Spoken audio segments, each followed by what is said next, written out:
All right, guys, what's going on? Welcome in. So we have some NFL draft news to talk about here. Jalen Carter, right? Defensive tackle, ultra talented defensive tackle from Georgia, will not be meeting with the New York Jets and every other team that isn't picking in the top 10.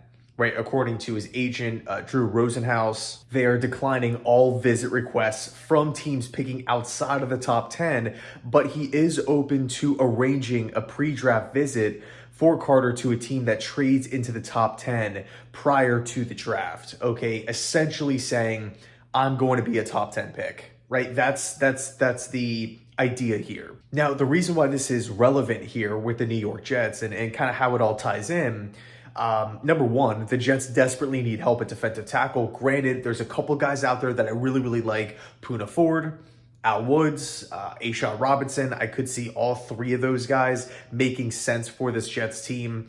None of them will be commanding big money deals. All three fit the system. All three, I feel like, would benefit from playing next to a guy in Quinnen Williams.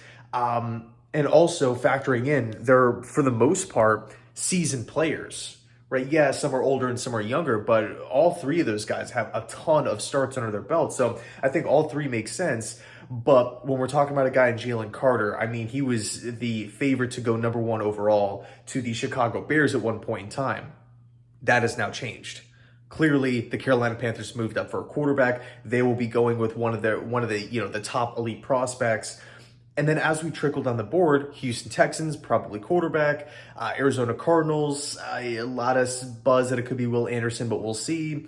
Indianapolis Colts, they desperately need a quarterback. So, we don't really know exactly how this draft is going to pan out here, but we do know that Jalen Carter isn't like a guaranteed number one overall pick. Like, he will slide.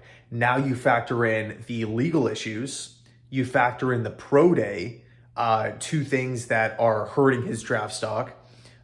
There was a lot of buzz, a lot of speculation that, hey, if he does fall outside the top 10, the Jets sitting there at 13, a team that really needs help on the defensive line, somebody who's, a team that's manned by a guy in Robert Saleh who really maximizes his talents on the defensive line, whether it's in San Francisco or with the New York Jets here. It just seems like guys tend to grow and develop as players.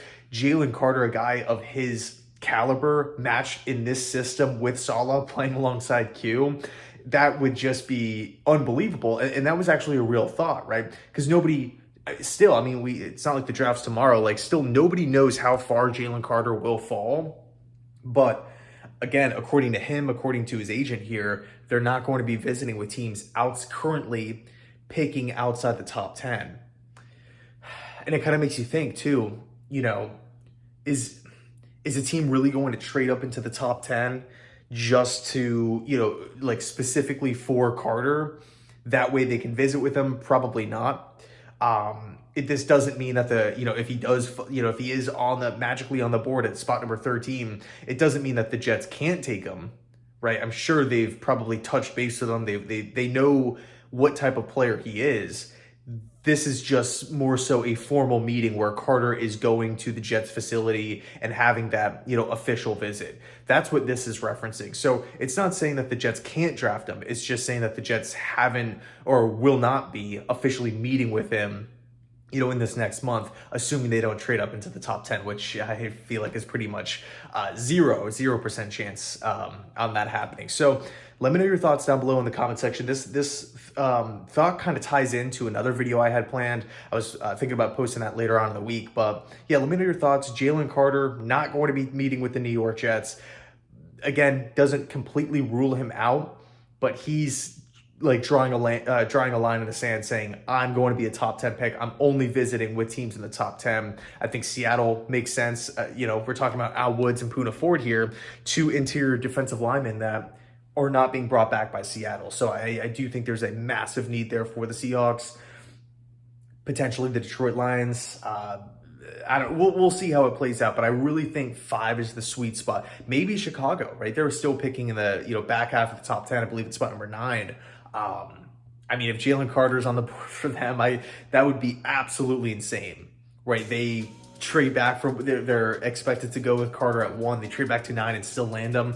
And they get this massive haul from Carolina. Crazy. Anyway, let me know your thoughts. Thanks so much for watching. I appreciate it. And as always, go Jets.